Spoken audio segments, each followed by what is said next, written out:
जो कहानी मैं आज आपको सुनाने जा रहा हूँ वो कहानी हमारे चैनल के सब्सक्राइबर डॉक्टर गुप्ता ने भेजी है। ये कहानी है राजस्थान के एक छोटे से गांव की। उस गांव में एक सिद्ध पुरुष रहा करते थे और उन्हें एक सिद्धि प्राप्त थी। रात को वो जो भी सपना देखते थे वो किसी के भी बारे में हो, चाहे इंसान के बारे में, कोई जगह के बारे में या कोई जानवर के बारे में। वो सपना सुबह होते ही सच हो जाता था और वो बाबा गांव के हर इंसान को जिसके बारे में वो सपना देखा गया है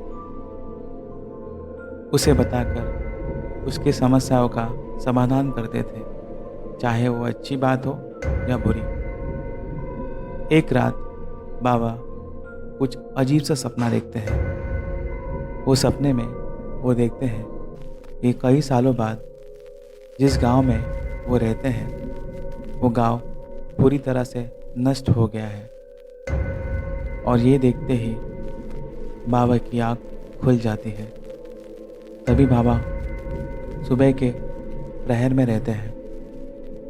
बाबा सोचते हैं ये ऐसा सपना मैंने कैसे देख लिया कि जिस गांव में मैं रह रहा हूँ वो सारा का सारा गांव के लोग नष्ट हो गए हैं। ऐसा क्यों हुआ? और वो सपना आधा ही देखा उन्होंने और ऐसा किस तरीके से और क्यों हुआ वो पता नहीं चला। दूसरे दिन सुबह होते ही वो बात उन्होंने गांव के सारे लोगों के सामने बताई। गांव के लोग थोड़े चिंतित हो गए कि सिद्ध बाबा ने ऐसा सपना कैसे देखा। सिद्ध बाबा ने तभी कहा, शायद ही मेरा सपना झूठ हो जाए और अपना ये गांव बच जाए। ऐसे ही थोड़े दिन बीत गए और थोड़े दिनों के बाद सिद्ध बाबा की अचानक से मौत हो गई। गांव के लोग बड़े दुखी हुए कि अपने सिद्ध बाबा अपने बीच नहीं रहे। सिद्ध बाबा रोज एक पेड़ के नीचे बैठा करते थे जो गांव के बाहर एक मैदान के नज़दीक था। जैसे ही सिद्ध बाबा की मौत हो गई वैसे ही वो छोटा सा पेड़ भी गिर गया। तभी गांव के लोगों ने सोचा कि क्यों ना अपने बाबा के लिए एक जो खुला मैदान है वहाँ पे कोई नहीं रहता, बाबा की याद में वहाँ पे एक बरगद का पेड़ क्यों ना हम लगाएं। जैसे बाबा अपने आशीर्वाद से सबको छांव देते थे वो बरगद का पेड़ भी हम लोगों को छांव देगा। और गांव के हर लोगों ने वहाँ खुले मैदान में बरगद का पेड़ लगाने का सोचा। ये बात गांव के हर इंसान को पता थी और फैलते फैलते गांव के हर घर में पहुंच गई। तभी एक बूढ़े बाबा ने वो बात सुनी कि गांव के खुले मैदान में वो बरगद का पेड़ लगाने का सोच रहे हैं गांव वाले।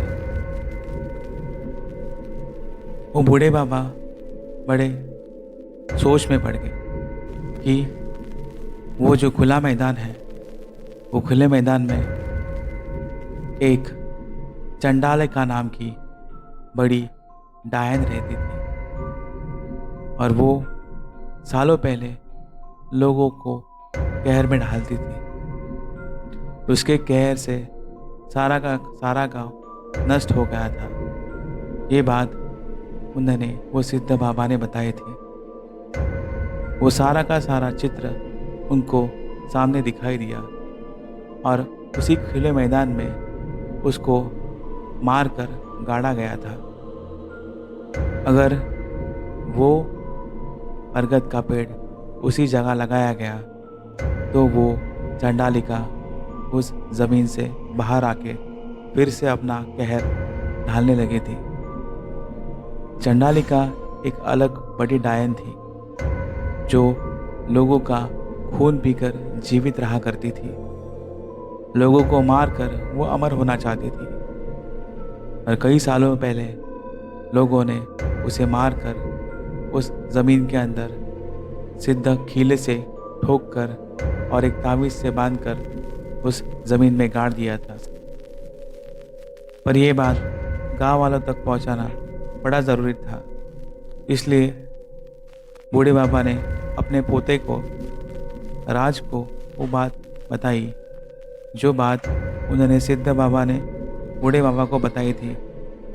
अगर वो चांडालिका किसी भी हालत में जीवित हो गई तो उसे कैसे मारे, उसे कैसे काबू में करे और उसकी मौत कैसे होगी। ये सारी की सारी बात उन्होंने अपने पोते राज को बताई।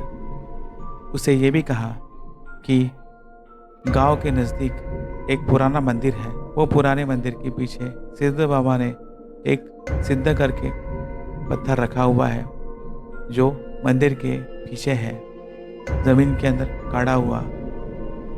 अगर चांडालिका को मारना है तो उसी पत्थर से उसकी मौत होगी, नहीं तो उसे कोई नहीं मार सकता। ये बात कहकर बाबा चल बसे।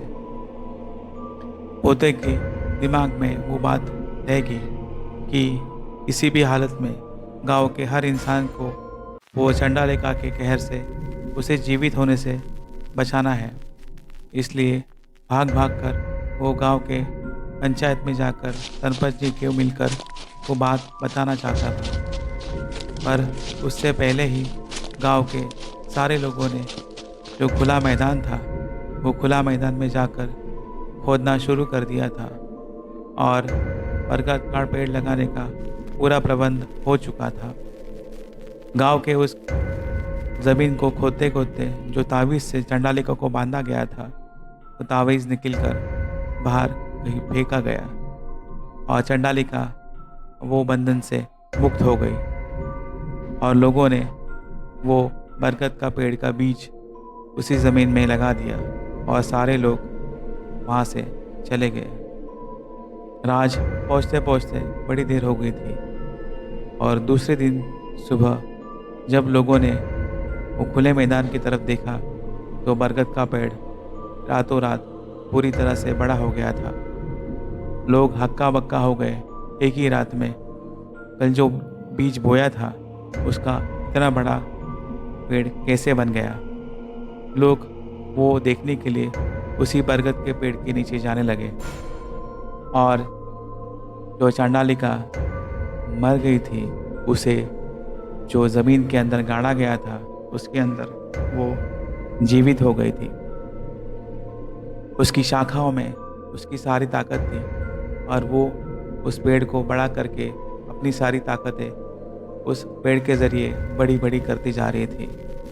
जो भी इंसान वो पेड़ के नीचे आते जा रहा था उसे वो खाकर गायब कर रही थी। ऐसे ही आधा गांव खाली हो गया था। लोग डर रहे थे, चांडालिका का कहर बढ़ते जा रहा था। तभी राज को उस पत्थर के बारे में याद आया।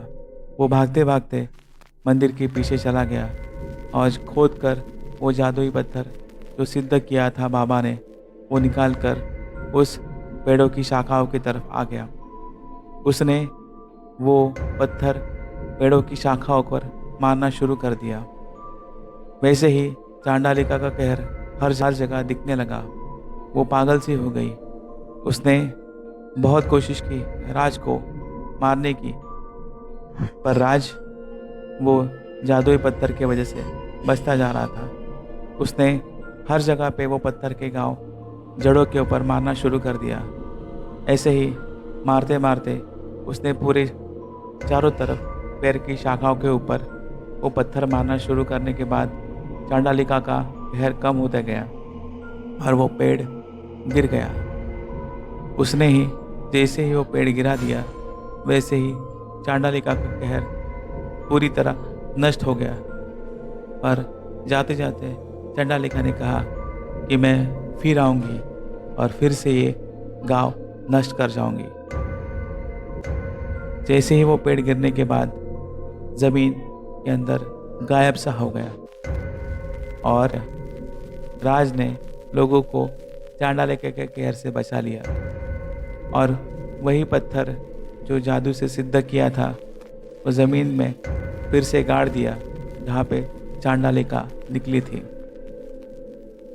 लोगों का कहना है आज भी वो पत्थर और वो ज़मीन वैसे ही पड़ी है और चांडालिका किसी ऐसे इंसान के इंतज़ार में है। वो आएगा और वो पत्थर हटाएगा और चांडालिका फिर से जीवित हो जाएगी।